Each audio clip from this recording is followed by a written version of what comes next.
You still hang on with us on Good Morning Anambra this morning, and this is the second segment on discussion we have this morning. And we want to delve into the state of emergency in Rivers State, impact on governance, democracy, and citizens' rights. That's what we want to be talking about, to know what if the president actually took the right decision or took the right step in trying to restore allegedly order and peace in Rivers State. And we have today with us our guest, John Ifejika, a public affairs analyst. Good morning, Mr. John. All right, I think before John comes up, we've got to let you know that Nigerians were waiting to actually see what happens. So let's take a look at the 2-minute or plus video on House of Representatives approving the proclamation of state of emergency on Rivers State through voice vote. We'll take a look at that video. When we return, we'll now delve into the discussion proper. On Imo, Okigwe Federal Constituency, I am from Imo State. This morning I rise to second this motion as moved by my brother Ali Jesse, that this House do support the proclamation in view that it could be reviewed shorter than the 6-month period when the two parties come to table, whether it's tomorrow or even earlier than that. I so second, Mr. Speaker. Thank you. Those in support of this request should say aye. Those against should say nay. That is it. Any more contributions? Any more contributions? So we put the question. Are we ready for the question? Are we ready? Those in support of this request of Mr. President as amended should say aye. Aye! Those in support of this request from Mr. President as amended should say aye. Those against should say nay. That is it. Thank you very much. Clerk. Honorable colleagues, before I put the question, please. Before I put the question, I want the House to note that today's plenary is being attended by 243 members based on our attendance registers. Just for records, we have more than satisfied the requirement of this particular amendment. So, honorable colleagues, with your kind permission, I put the question. Those in support of this motion should say aye. Those in support should say aye. Those in support should say aye. Those against should say nay. That is it. Thank you. Leader of the House, can you move that the House adjourn plenary to Tuesday next week? It's done? No, we only vote for adoption of the votes and proceedings. Adjourn to Tuesday, 11 o'clock next week for plenary. Thank you. All right, we've watched the video and we've seen our House of Representatives. You know, I wonder whether our House now is just aye and nay. We remember that when that state of emergency was declared 2 days ago, a lot of people came out. The NBA said it's against our constitution. Some people said it's a threat to our democracy. And even Ruben Abati of Arise said it's an impeachable offense. And all these were coming from people that know the Constitution, that know the procedures and processes to go through before you declare a state of emergency. Now, with this video, what's your feeling about the whole thing? Yeah, Nigeria is becoming a joke. It's just a pity that all of them in that house lack history, because none of them was born when we had the first state of emergency in the Western region in 1962 between Samuel Akintola, who was the governor of the West, and Obafemi Awolowo, who was the premier of the West, and two of them had real squabble at that time. and Balewa went and declared state of emergency. That's in 1962, bringing Dr. Moses Maje Kodomi to become the administrator of the West. And that thing peace never came to the West. It led to what we call the Wild, Wild West, which eventually brought the military. It continued like that. When Darie had his own problem in 2004, there was a kind of insecurity in Plateau State where a lot of Christians, Muslims were killed, about 2,000 in number. And Obasanjo declared a state of emergency in that place, putting in retired Major General Chris Ali as the administrator.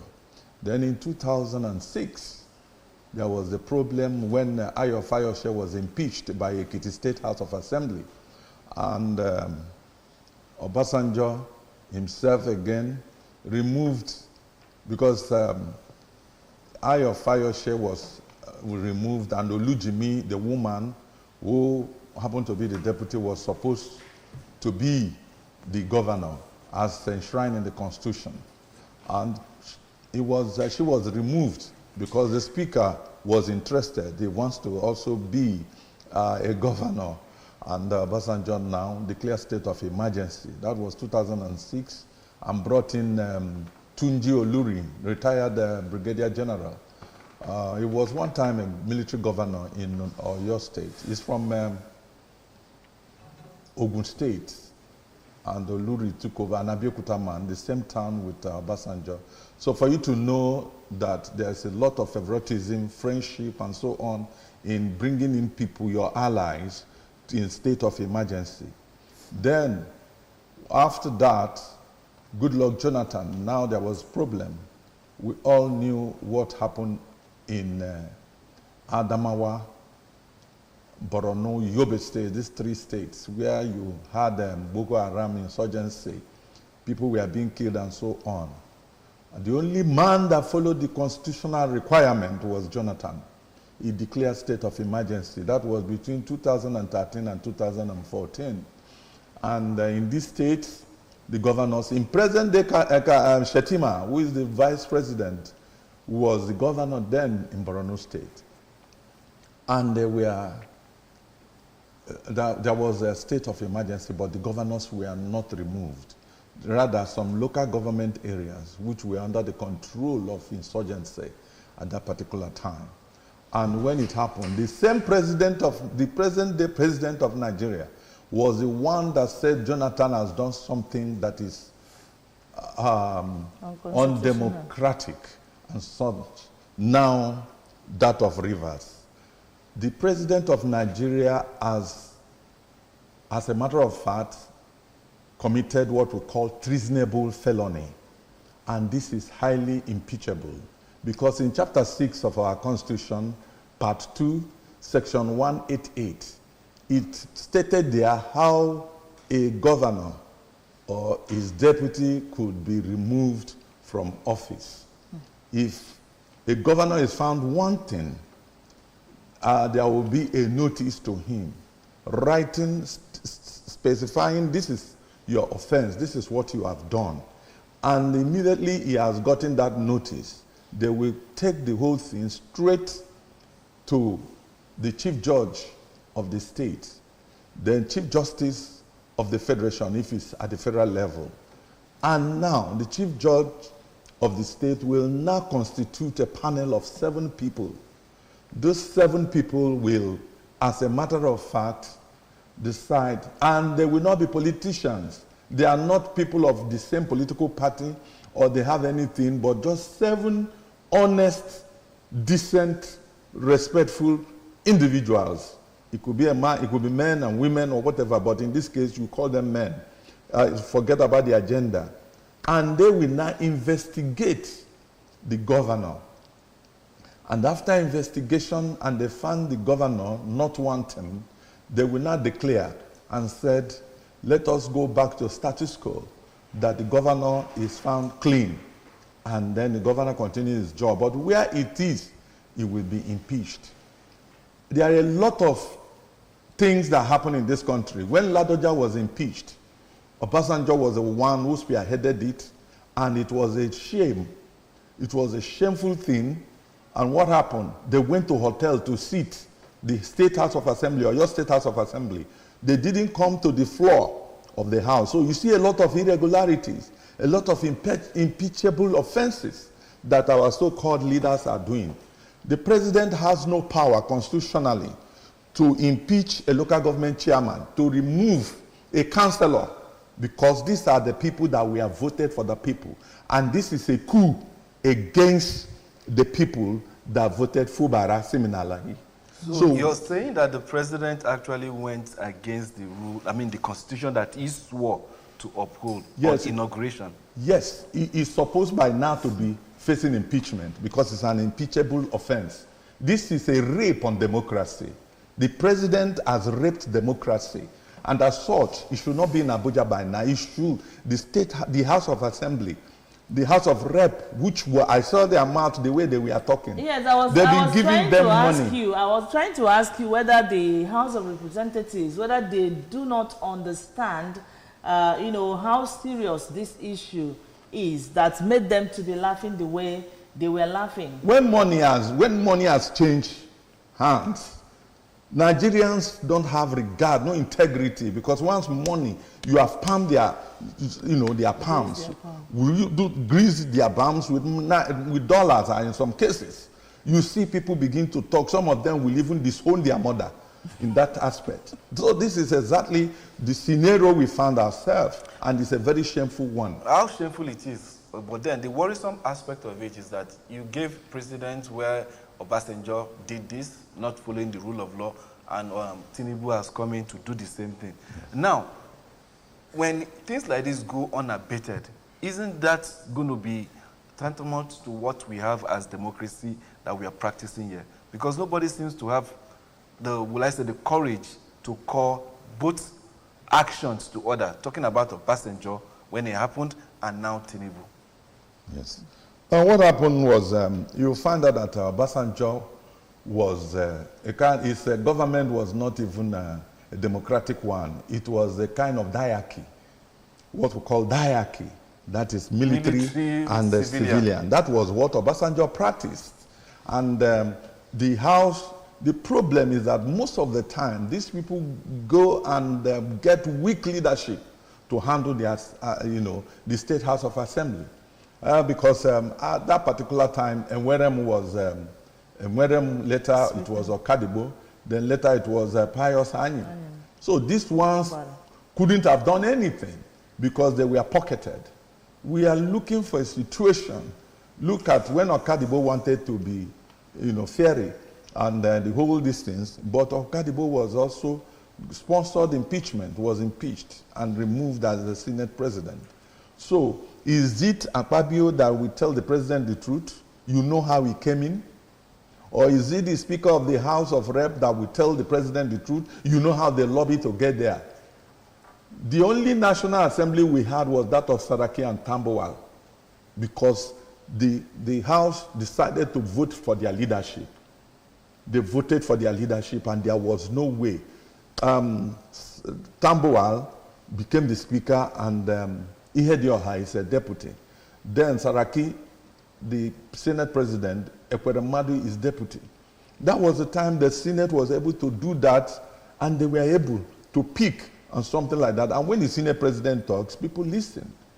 Oh, all right. Now, when we talk about the state of emergency and, of course, the suspension of the governor and the House of Assembly members, the deputy that happened in Rivers State, there's this popular saying that says what goes round comes round. Now, this is democracy we are practicing in Nigeria. How do you think this singular act of President Tinubu will affect our democracy? Well, right from the one, he has affected Tinubu when he came in. He caused problem. He affected the whole nation. You know what actually happened, that judiciary, it's unfortunate that we don't have judiciary anymore. I'm sorry if you are a judge and you are listening to this program. I'm disappointed at you people because in your forum, you don't tell yourself the truth. Because judiciary will have been the hope of the common person. Judiciary will have been the hope of the people. Why do you stop the money that is supposed to be given, accrued to the Rivers people? You suspended it. That is the Supreme Court. Now that IBAS, who is an illegal entity going in to take over in Rivers State, you are now planning to release the fund to him. All these things are pitiable. All these things can make one cry because this is a weeping thing. It's not a good one for our democracy. Tinubu has done that because he learned from his uncle and his grandfather, Obasanjo, because he learned it from him. Because Obasanjo did that and nothing happened. And people now thought it's now a norm. Just like in our constitution, it says that before you become the president of Nigeria, you must have 25% in Abuja, the capital city, which he did not have. And Supreme Court have a way of changing things and making things change. Now tomorrow you go to court again, Supreme Court will have a way to change things because they have been doing all those things because they've been highly compromised. By that, they've been highly compromised. So such things should not be. It started, so many things started. We are all here. We saw what happened when elected governor in Anambra State was not allowed to have his peace by some miscreants who called them, they were not, and the government at the top was supporting them. They could not do anything. The government at the top, that's the federal government, was supporting the evil. And you see how Anambra State was destroyed. It affected your radio station at that particular time. So many things went wrong. People kept quiet. Nobody said anything, and they saw it as a norm. And the president now is seeing that, and look at majority of these people talking what I don't understand. Look at the way they were talking. You look at it, I knocked the other time, he was saying it, all that in support, say, yeah, he said it 3 times. Is that the way you do things? We are no more children. People should be very, very decent in whatever they do.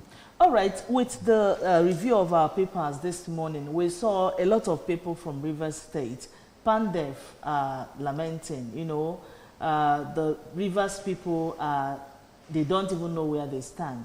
But stakeholders in Rivers State are saying no to what is happening. Do you think this is going to affect the governance of the people? In what ways do you think it's going to happen? Yes, it's going to do that because one, when some of these people went to see the president, there was a meeting before this emergency.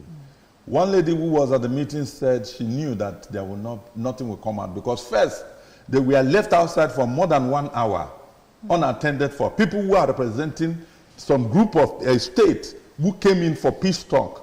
And what they saw there showed that this thing will not favor us. Because they were not, it's just like you came for meeting. You have to be settled between you and someone. And that person was giving water, giving drink, you are not giving anything. You now know that your case is before God. That was how they felt disappointed. Because there was anything. One man that caused all these things cleverly did not pen his name in all these things. And that is the minister for FCT. His name wasn't in any of these things. But in the night, he was sponsoring all these ones. And they were the people causing all this problem, he would be there. And when they are mentioning, nobody mentioned him. He's an innocent man. But we look at his way of life and so on. The way somebody, one who is, his father is a pastor and is not in good terms with his father. Mrs. Jonathan and the husband, good Lord Jonathan, appointed you, begged the elders of Rivers to make you governor. You became governor today, you are not in talking terms with Jonathan and his wife. Amechi made you chief of staff. And when you were becoming unbearable, he decided that you should go to federal and become a minister of state. Today, two of you are sworn enemies and you are from the same area. Odili, who was your godfather, governor, whose wife has also helped even in your wife's career, today you are not in talking terms with them, and so on. Then the last, the man you call your son, you swore publicly and said that if you disturb anybody that will succeed you, may curses be on you, may God punish you. You said it, and people heard you. How will God not intervene in this matter? God will intervene, because what is happening, these people have raped democracy, and there is no democracy in Nigeria. Yeah, there is no democracy in Nigeria because what we practice here is godfatherism. And that's why some people chose to be on the fence, because they said even the governor talking about Fubara didn't come in through the normal channel. It was unpicked by Wike. That Wike sponsored virtually every person contesting election in Rivers State for that to have happened. So you won't really feel sorry for Fubara because he didn't go through the normal process. But that, be that as it may, how do we curb this issue of godfatherism in our politics in this part of the world? Because Wike wants to plant himself as the numero uno godfather in Rivers State, just like your president, Tinubu, has Lagos in his pocket. How do we bring an end to this issue of godfatherism? Yes, he said something. He said Fubara should give him the local government and Fubara will not be impeached. That was what all he said. Local government? All local government, he will decide who and who becomes the local government chairman. He may decide and say Nonye should be the local government chairman of Obiakpo and nobody queries. That's what he wants. He said then he will not be impeached. You see, the godfatherism has killed our politics. You understand me? In some states, out of 26 commissioners, the outgone governor will bring 16. The present governor will be managing 10 with people that worked for him to do all those things. It's not in so many states. It happens in so many states. So by the time the governor begins to think and say, come back to his senses and realize and say, how can I be like this without having any say? Then trouble will start and so on. The problem, how to solve it, will go the American way. We imitate Americans, but just halfway. In America, if you want to contest as president of America, you seek for funds. And at the end of the day, whether you win or you lost the election, you are going to give account of that money because it's people's money. People will not contribute and send money to you. To fund your election. To fund your election. It's only Trump who funded his own election, the first and this one. In as much as he has some billionaires who are around him, but they never made any public pronouncement. But I believe they will have done something, one way or the other. So if I become governor with my own money, so I don't have anybody who sponsored me, no godfather, no godfatherism in this issue. So that is the truth of the matter. Because godfatherism caused problem in Oyo between Ladoja and Baba Adedibu. Then you cannot be governor in Lagos State if Tinubu is not allowing you to do that. All right, I think our time is fast spent here. But before we leave this stage, please, I would want you to just give us, just in a very short sentence, what's the way forward with what has just happened, or do we just keep our fingers crossed and watch how it unfolds?